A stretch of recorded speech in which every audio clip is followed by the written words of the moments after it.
ও তো অসুস্থ তো, হ্যাঁ ইনসুলিন নিয়েই যায়, বাড়ি থেকে নিচ্ছিল 7-8 মাস ধরে, তারপরে তো অসুস্থ, সেই জন্য বলছি যে অসুবিধা হলে কি করবে। কোথায় ঘুরতে গেছিল? ওই যে ওরা যেখানে গেছে ওদের সাথে। হ্যাঁ হ্যাঁ হ্যাঁ হ্যাঁ। তো এখন কি যোগাযোগ হয়েছে ওর সাথে? না না, খাবার দাবার পাচ্ছে বা কিছু জানতে পেরেছেন? কিছুই জানতে পারিনি। কতটা উৎকণ্ঠার মধ্যে দিন কাটছে আপনার? খুবই, আমার একটাই ছেলে, তারপর আমার পরিবার গেছে সবাই খুবই ইয়ের মধ্যে। সরকারিভাবে কোনো সাহায্য বা প্রশাসন কি কিছু সাহায্যের বিষয়ে আশ্বাস দিয়েছে? কিছু বলেনি। ওর সাথে যোগাযোগ করতেছে? হ্যাঁ যোগাযোগ করছে পুলিশ বা প্রশাসন? এই তো এখন হচ্ছে। এখন পুলিশ এসেছে? হ্যাঁ। কথাবার্তা বলো, তারা কি বললো? তারা তো বলছে আমরা চেষ্টা করব।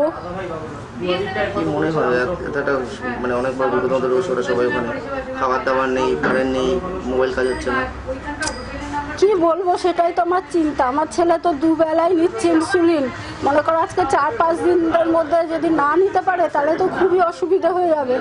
ওষুধ নিয়ে গেছিল? ওষুধ ইনসুলিন সব দিয়ে দিয়েছি। খাবারের দরকার, খাবার জল এগুলো তো দরকার।